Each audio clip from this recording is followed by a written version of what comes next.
very good day and welcome to Pathway Education and Visa Services series of podcast where we talk about a lot of inquiries that we get from our clients. Today in this video, we are going to talk about the most popular skill assessment, that is ACS skill assessment, and by the way, this is one of the skill assessment we specialize in. Like always, with us we have today our in-house register migration agent Omar, and he, by the way, specializes in ACS skill assessment, but we get a lot of inquiries and they seem to have a lot of confusion regarding this matter, so we would like to clear some of the confusion of our clients, like what are the requirements and what happens if they get refusal, the experience they can count on, and things like that. So let's dig into the subject matter. So Omar, firstly, please let us know what is ACS skill assessment and what are the basic requirement of it. Good day, everyone. This is Omar, one of the registered migration agents at Pathway Education Services, and thank you, Rudra, for bringing this podcast in and try to assist our clients with their ongoing inquiries.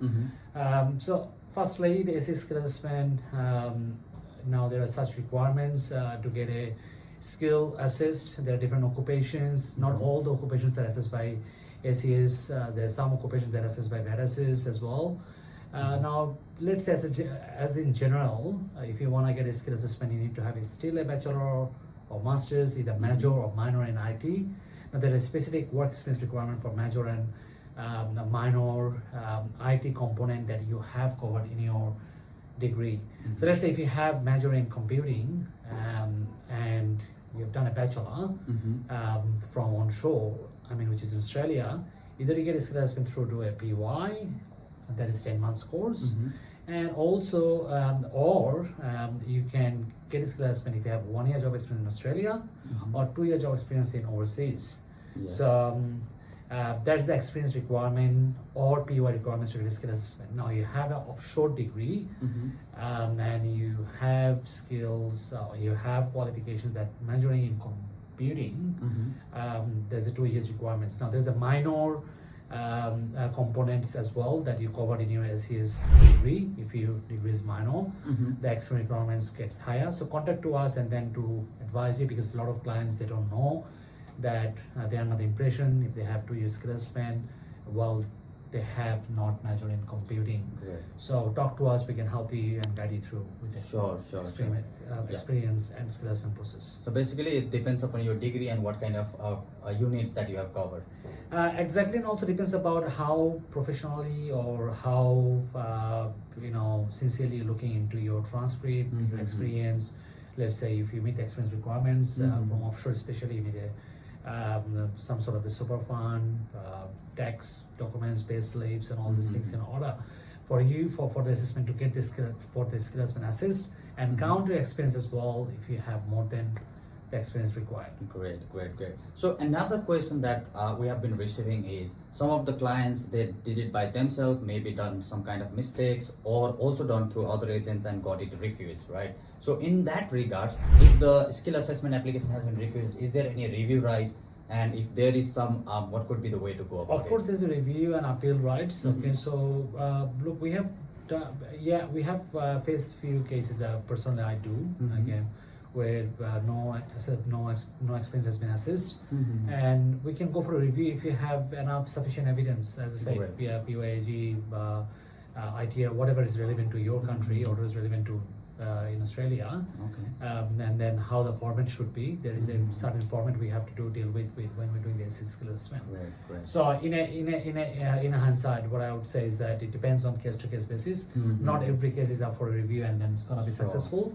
But we can definitely reassess it and then explain upfront that if it's possible or not. Definitely. So if you are someone got it refused recently, and if you want us to take over the case and see if there is a possibility of the review, you are always welcome to Pathway Education and Visa Services. And the next question, this is the main question actually I have received from multiple clients, and one of the main reason of why an email? Yeah, in the email, and some of them call as well, but as I'm not the registered migration agent, I cannot give anything, and I am also curious. So what has happened is, in some of the cases, they apply for the skill assessment, they have worked for like 3-4 years, but when the skill assessment actually comes down, the qualification is assessed, but in terms of experience, only sometimes 2 years is assessed, sometimes 3 years is assessed, and they want to know how it works.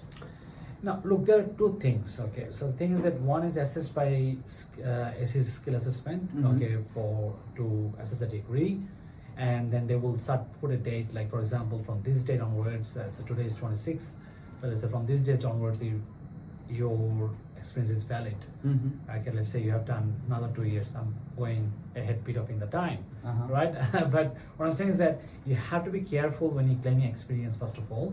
But nonetheless, sometimes department is so lenient, not so lenient. I mean, if we can prove that you have really worked before that period, even the ACS has not done assessed your skill assessment, and we have relevant proofs that you worked in, you can still be able to claim points. But this is again case-to-case basis, considering that how we made the skill assessment requirements. Great.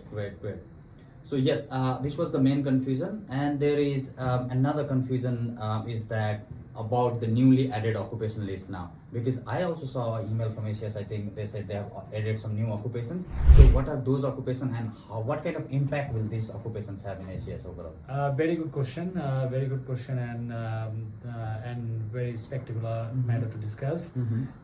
Look, there's some sort of sometimes I get some funny inquiries in my migration consult, or when people sign up, hey, look, can I just do these skills and then get 3 skill assessment done, which is this my likely skills to have on a skill assessment.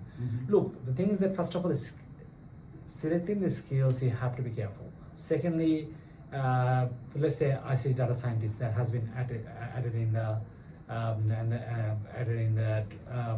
ACS skill assessment, and she's working towards to add more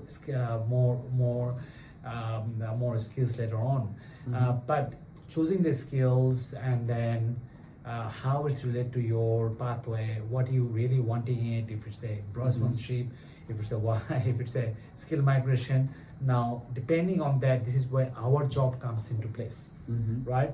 This is where we can advise you. This is what your work experience relates to. This is what your transcript relates to. Again, professionals, always get help from a professional who is a registration agent. Make sure that they have a good grip of that, be it us, be it anyone else. But as I said, it is very crucial that you select the skills and get a proper skill assessment on time. Great. So I think that's all the inquiries I have for today that we received from our clients through email, through phone calls and everything. Thank you for your time, and I hope most of the confusion has been cleared out for our clients also. And if you still have some kind of inquiries or confusion, you can always contact us, and then we'll help you throughout the process. We're more than happy to do that. I'll make sure that you sit down with our specialized migration agent for ACS, like I said earlier, and we'll help you throughout the process. Now, let's talk about the promotion. Yes, so we do have promotions like always. If you are someone planning to do professional year program, or if you are someone trying to do any other courses while on your TR and planning to apply TR at the same time, Pathway Education and Visa Services is providing a complimentary service for applying your TR application in Australia. With having said that, we have come to an end of this video. We'll see you in next. Till then, take care. Thank you.